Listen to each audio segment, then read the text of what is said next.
Hello friends, இப்போ நம்ம இந்த வீடியோவில் பார்க்க போகிறது க்யூட்டான பப்பி. இதுக்கு முன்னாடி உள்ள வீடியோவில் நம்ம பேபி எலிஃபெண்ட் பார்த்தோம்.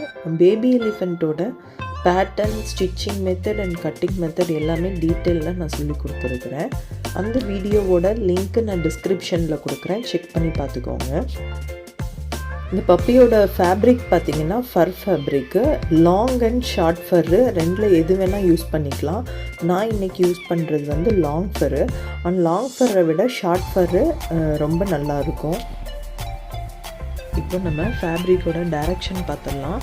ஃபர்ரோட இந்த ஹேர் வந்து எப்போவும் நம்ம சைடு நம்மளை பார்த்த மாதிரி வரணும். நான் இப்போ காமிக்கிற மாதிரியே இது வந்து நம்ம சைடு இருந்தால் மட்டும்தான் நம்ம பேட்டர்னில் மார்க் பண்ணி இருக்கிறதோ நம்ம ப்ளேஸ் பண்ணுறதுக்கும் கரெக்டாக வரும். ஃபேப்ரிக் செக் பண்ணதுக்கப்புறமா அந்த ஃபேப்ரிக்கை அப்படி ராங் சைடு திருப்பி போட்டுக்கலாம். ராங் சைடு தான் நம்ம பேட்டர்ன் வச்சு மார்க் பண்ண போகிறோம். அடுத்து வந்து பப்பியில் எது எதெல்லாம் நம்ம ஃபர் யூஸ் பண்ணுறோம், எது எதெல்லாம் ஃபெல்ட் யூஸ் பண்ணுறோன்னு பார்த்துக்கலாம். கீழே டவுன் பார்ட்டு ஃபெல்ட் யூஸ் பண்ணுறோம், லெக்கு எல்லாமே ஃபெல்ட் யூஸ் பண்ணுறோம். இந்த ஃபெல்ட் ஃபேப்ரிக் வந்து நம்ம எலிஃபெண்ட்டுக்கு பண்ண ஃபேப்ரிக்கு. அப்புறம் மவுத் அண்ட் இயர் பார்ட்டும் வந்து நம்ம ஃபெல்ட் ஃபேப்ரிக் யூஸ் பண்ணுறோம். நான் இன்றைக்கி வந்து ஒயிட் கலர் ஃபர்ரும் பிளாக் கலர் ஃபெல்ட் ஃபேப்ரிக்கும் எடுத்துருக்கிறேன். உங்களுக்கு என்ன கலர் இஷ்டமோ கொஞ்சம் காம்பினேஷன் கலராக பார்த்து நீங்கள் யூஸ் பண்ணிக்கலாம். இப்போது நம்ம பேட்டர்ன் வச்சு டிராஃப்ட் பண்ண ஸ்டார்ட் பண்ணிடலாம். பேட்டர்னோட டைரக்ஷன் பாருங்கள், ஆரோ மார்க் வந்து நான் கீழே போட்டிருக்கேன். கீழே பார்த்த மாதிரி இதே டைரக்ஷனில் தான் நம்ம பேட்டர்னை ப்ளேஸ் பண்ணி மார்க் பண்ணணும். 1+1 ரிவர்ஸு. இப்போ நம்ம ட்ரா பண்ணுறது பாடி பேட்டர்ன்.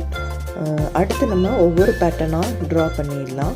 உங்களுக்கு இந்த பேட்டர்ன் வேணும்னாலும் நீங்கள் எங்ககிட்ட வாங்கிக்கலாம். இல்லை இந்த பேட்டர்ன் நான் டீட்டெயில்டாக நான் சொல்லி கொடுக்கணுன்னாலும் நீங்கள் கீழே கமெண்ட் பண்ணுங்கள். இப்போ நம்ம ட்ரா பண்ணிகிட்டு இருக்கிறது ஜா லைனு. நம்ம பாடி பீஸ்க்கு வந்து ஷார்ட் ஃபர் யூஸ் பண்ணுறோம் அப்படின்னா இந்த ஜா லைனுக்கு மட்டும் லாங் ஃபர் யூஸ் பண்ணிக்கலாம். அது கொஞ்சம் பார்க்க கொஞ்சம் டிஃப்ரெண்ட்டாக நல்லாயிருக்கும்.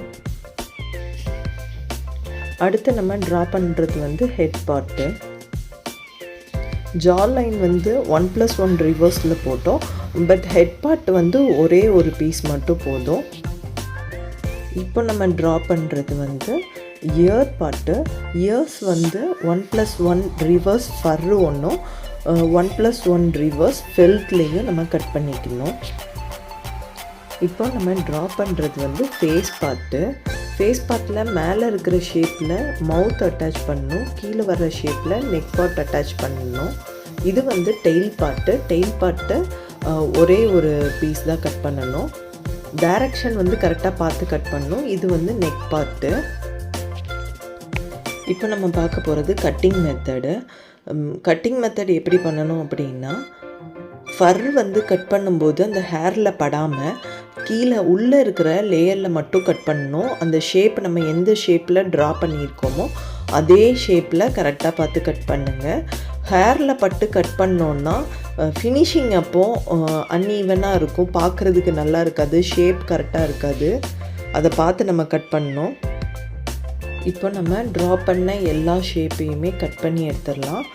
பாடி பார்ட் நம்ம கட் பண்ணிகிட்ருக்கோம். இப்போது நம்ம இதே மெத்தடில் எல்லா பார்ட்ஸையுமே கட் பண்ணி எடுத்துக்கலாம்.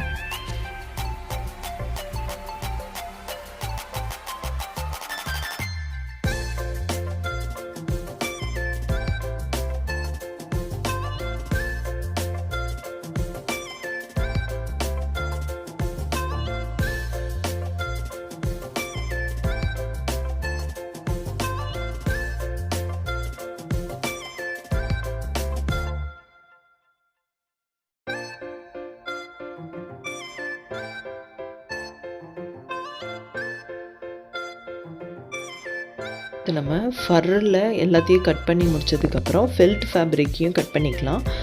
எதெல்லாம் ஃபெல்ட் ஃபேப்ரிக்குன்னு நான் சொன்னேன்ல அதெல்லாம் நம்ம கட் பண்ணிக்கணும். டவுன் பார்ட்டு, லெக் பார்ட்டு, ஃபேஸில் வர மவுத் பார்ட்டு, இயர்ஸ், இது எல்லாத்தையுமே நம்ம ஃபெல்ட் ஃபேப்ரிக்கில் கட் பண்ணிக்கணும். பப்பி பேட்டர்னில் வந்து ஃப்ரண்ட் லெக்கு, பேக் லெக்கு ரெண்டுமே டிஃப்ரென்ஸாக இருக்கும். பாடி பார்ட்டில் தனியாக லெக் அட்டாச் பண்ணணும், டவுன் பார்ட்டில் தனியாக லெக் அட்டாச் பண்ணணும். பிபின்னு போட்டிருக்குது பாடி பார்ட்டில் பேக் சைடு லெக்கு, எஃபின்னு போட்டிருக்கிறது ஃப்ரண்ட் சைடு பாடி பார்ட்டில் அட்டாச் பண்ணுற லெக்கு, எஃப்டின்னு போட்டிருக்கிறது டவுன் பார்ட்டில் ஃப்ரண்ட் லெக் அட்டாச் பண்ணுறது, பிடின்னு போட்டிருக்கிறது பேக் பார்ட்டில் டவுன் பார்ட்டில் அட்டாச் பண்ணுறது. அதை நம்ம கரெக்டாக அட்டாச் பண்ணோம். நான் அட்டாச் பண்ணும்போது நான் சொல்கிறேன். ஆனால் ஃபஸ்ட்டு நம்ம இப்படி டிராஃப்டிங் பண்ணும்போதே இதெல்லாம் மென்ஷன் பண்ணிட்டால் நம்மளுக்கு அட்டாச் பண்ணும்போது கொஞ்சம் ஈஸியாக இருக்கும். எல்லாத்தையும் கட் பண்ணி வச்சுக்கலாம். அது கரெக்டாக அரேஞ்ச் பண்ணி கட் பண்ணி எடுத்து வச்சுக்கிட்டோன்னா நம்ம ஸ்டிச் பண்ணும்போது நம்மளுக்கு கொஞ்சம் ஈஸியாக இருக்கும். இப்போ நம்ம பார்த்துட்ருக்கிற எல்லா டாய்ஸுமே நம்ம மிஷினில் தான் ஸ்டிச் பண்ணுறோம். இதை நம்ம ஹேண்டில் கூட ஸ்டிச் பண்ணிக்கலாம். ஃபஸ்ட்டு நம்ம ஸ்டிச் பண்ணுறது இயர் பார்ட்டு ஸ்டிச் பண்ணுறோம். ஒரு ஃபேப்ரிக் வந்து ஃபர்ரும், ஒன்று வந்து ஃபெல்ட்லேயும் வச்சு பேக் சைடு, அதாவது ராங் சைடு ஃபேஸ் சைடு உள்ளே போகிற மாதிரி ராங் சைடில் நம்ம ஸ்டிச் பண்ணி அதை வந்து டேன் பண்ணணும். இப்போ நம்ம வீடியோவில் பார்க்குற மாதிரி அதை டேன் பண்ணதுக்கப்புறம் அந்த எட்ஜஸை வந்து நல்ல ஷார்ப்பாக எடுத்து விட்டுக்கலாம். அப்போ தான் நம்ம ஃபோல்ட் பண்ணி ஃபேஸ் பார்ட்டில் அட்டாச் பண்ணும்போது நம்மளுக்கு வந்து ஷேப்பு கரெக்டாக இருக்கும். இப்போ நான் ஸ்டிச் பண்ண போகிறது வந்து டெயில் பார்ட்டு நான் எப்படி எடுத்து வச்சு ஸ்டிச் பண்ணுறேன்னு பாருங்கள். அந்த ஹேர் எதுவுமே வெளியில் வரக்கூடாது. அது எல்லாத்தையும் உள்ளே தள்ளிட்டு தான் நம்ம ஸ்டிச் பண்ணணும். அப்போ தான் நீட்டாக இருக்கும். இந்த மாதிரி சிங்கிளாக இருக்கிற பார்ட்ஸ் எல்லாத்தையுமே நம்ம ஃபினிஷ் பண்ணி வச்சுக்கிட்டோன்னா அட்டாச் பண்ணும்போது ஈஸியாக இருக்கும். கண்டிப்பாக ஸ்டிச் வந்து ஹேரில் விழக்கூடாது, வெளியில் வர்ற மாதிரி. அது எல்லாத்தையும் நான் எப்படி எடுத்து வச்சு ஸ்டிச் பண்ணுறேனோ அதே மாதிரி தான் பண்ணணும். அப்போ தான் டெயில் பார்ட் வந்து நம்ம திருப்பும்போது அந்த ஸ்டிச்சு வந்து தெரியாது, ஈவனாக இருக்கும், பார்க்குறதுக்கு நீட்டாக இருக்கும். இப்போ டெயில் பார்ட்டை வந்து ரைட் சைடு திருப்பி வச்சுக்கலாம். ஸ்கேலு இல்லை லூப் டர்னர் எதை வச்சுனாலும் டர்ன் பண்ணிக்கலாம். ஆனால் வந்து அதில் எதுவும் ஹோல்ஸ் எதுவும் வந்துடாமல் பார்த்து பொறுமையாக நம்ம டர்ன் பண்ணி வச்சுக்கணும். பாருங்கள், அந்த எட்ஜஸ்லாம் நம்ம கரெக்டாக எடுத்து விட்டு அந்த ஸ்டிச்சஸ்லாம் அந்த ஹேர் பட்டிருந்துச்சுன்னா அதெல்லாம் எடுத்து விட்டு நம்ம ஸ்டிச் பண்ணணும். பப்பி ஸ்டிச்சிங்கோட கண்டினியூ வீடியோ நம்ம அடுத்து பார்க்கலாம்.